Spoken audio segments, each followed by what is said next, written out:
Gist of what they're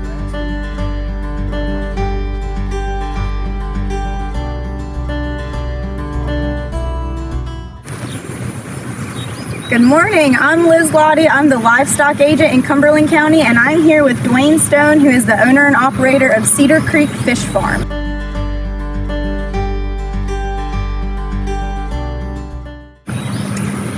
Dwayne, we are at a fish farm. Yes. What made you want to raise fish? I like being outdoors. And growing up, I had been raised on a farm, and we had visited several fish farms. I thought that would be a neat thing to do. So when I retired out of the military, we went ahead and started this farm. So how long have you guys been open and in operation? We were licensed in April of 2002, and we've expanded steadily since then. And what all do you produce out here? We raise catfish and tilapia on the fish side. We did raise shrimp for 1 year, but found out we could do it buy cheaper off the boats, and I was making money raising catfish. Other livestock, we raise sheep, chickens, ducks, rabbits, and occasionally cattle. Awesome. So from the stuff that you raise, what all do you sell here? Everything. The only thing we don't sell is dogs. But we have both wholesale and retail. The wholesale are primary fish markets and restaurants. The retail is walking.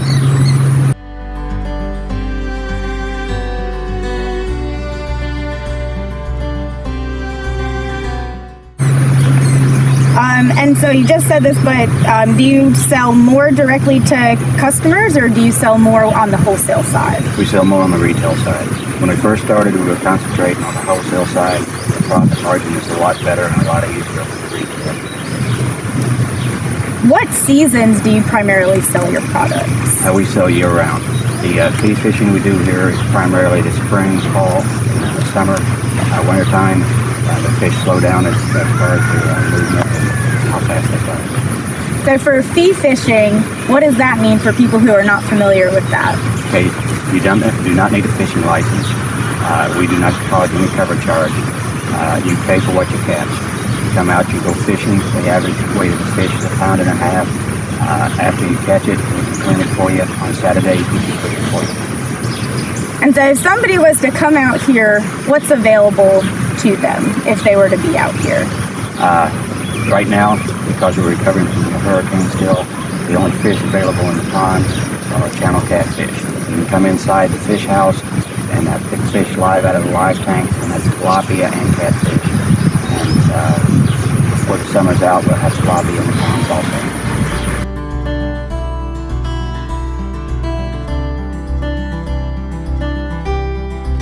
And we know that there's always work to be done on the farm. Is there anything that you are looking to do differently out here or expand and add to the farm? On the expansion, we intend to put down a cement pad with bohia and fans on it, and then we're going to put up a male and a female standalone latrine. We have a latrine now, but it's a common latrine. And I see there's over there's a food truck. Where do you guys do that? Right now, it's set up here on Saturdays because of the virus. Most of our events have been canceled. But we usually circle around the farm, make different festivals like the Vineyard Festival in Dublin, Stedman in the Park Festival, and such as that. These are usually short, but we get advertising for the farm. What is your favorite way to eat the fish that you sell? Fried. Do you like anything else on it, or just fried? Just fried.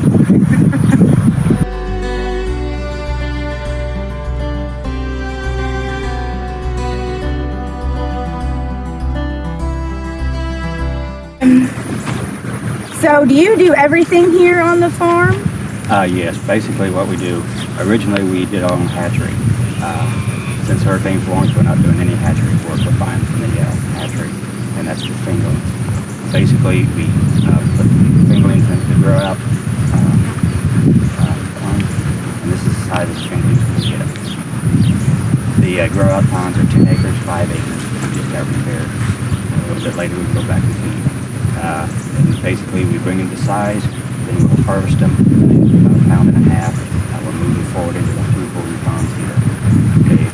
whether they can feed fish. That's why the fish is graded, so they're not catching them too small, and hopefully they're not catching them too big.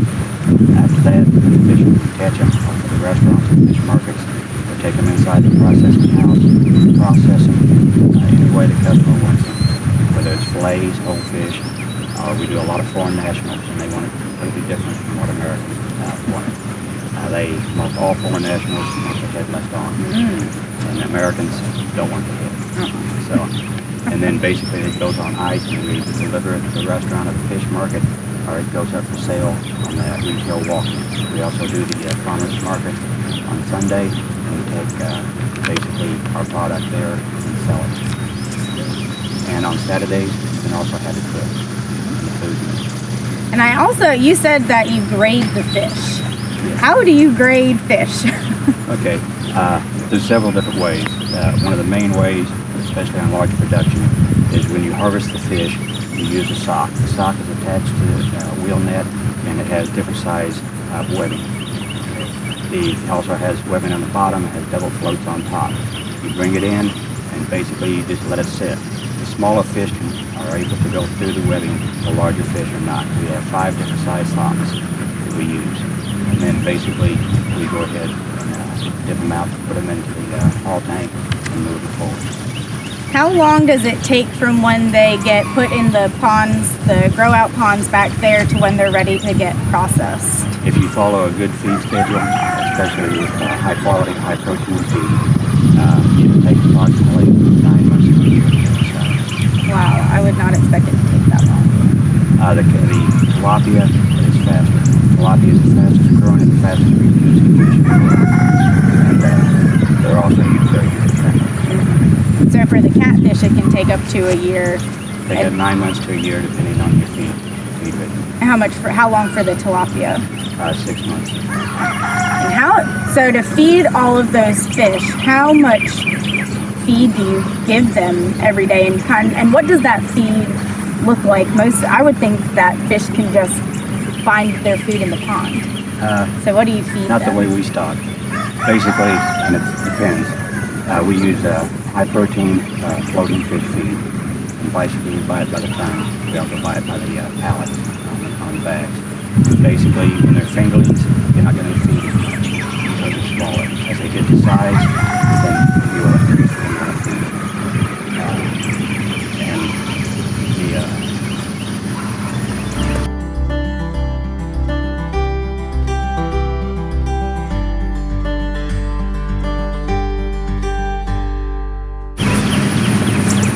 So how big are they right now, and how much are you feeding right them? Right now, they're approximately 8 to 10 inches long on the 10-acre pond. On the 5-acre pond, they're smaller.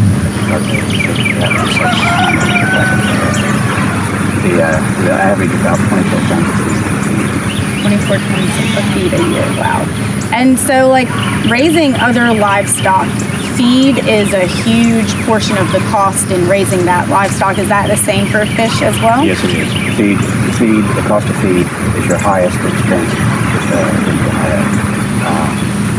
For the value chain, basically you have to have water, and it has to be of high quality. If you don't have high quality water, you don't try to raise fish. The other thing is having the feed and having high quality feed. And then making sure the aeration and things like that are appropriate in the water. And you see the aerator going right here, and that's in the holding tank. The 10-acre pond, you won't see the aerator going right now. And that's because the fish in it are smaller and they have more space. And the other thing has to do with the stocking.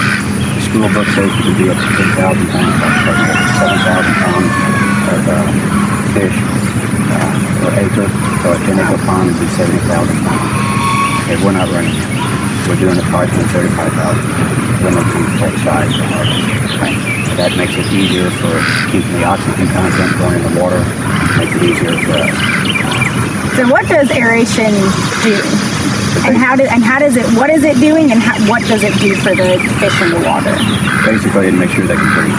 When you overstock a pond, which is very common in fish production, you have to make sure they have enough oxygen in the water. You have oxygen meters on check on a daily basis, especially in the summertime when it's hot. We keep this one going 24 hours a day to because it's our holding tank, except for when we clean the pond and take everything out. There's several different ways you can put it in. Mainly paddle wheel to fountains. There's also for movement you're using oxygen, either liquid or gas oxygen. If you're doing any long movements on the live haul, you're using liquid oxygen. For us, here on the farm, we're using gas oxygen because we're not doing any long movements and it's cheaper. And if you're moving fish, you're just moving them from the grow out ponds to your holding ponds. Correct. We have stocks from farm ponds before. We can use that for that also, but it's not a large number. If somebody is talking a farm pond, they usually don't want to look at it. Okay. The school book says we could actually do up to 2,000 pounds of food for a 500-gallon tank. I wouldn't want to go over that.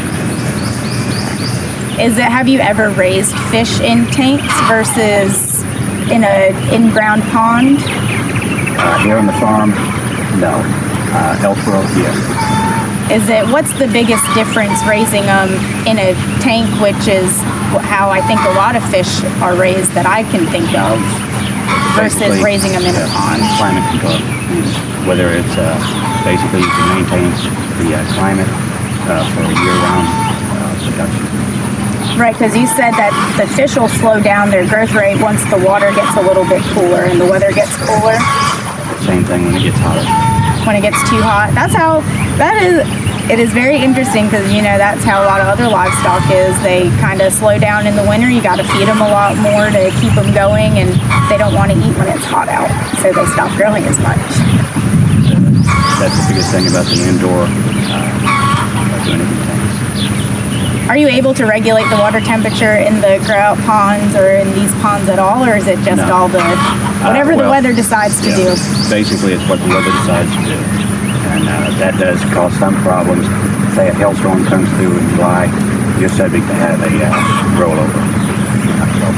What happens is, basically, say the hailstorm comes through, cools the water on top, the water on the bottom is still warm, it rises.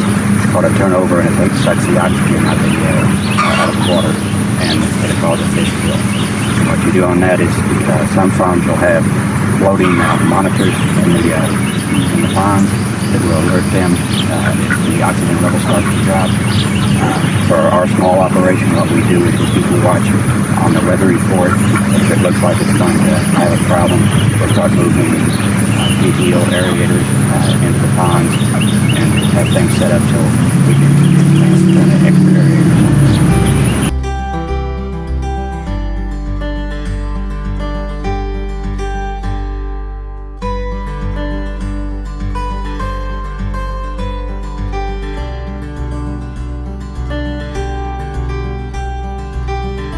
So Dwayne, you said that you process the fish here. What do you do with the waste once you're done processing? When we first started, we were having Carolina byproducts pick it up on a weekly basis.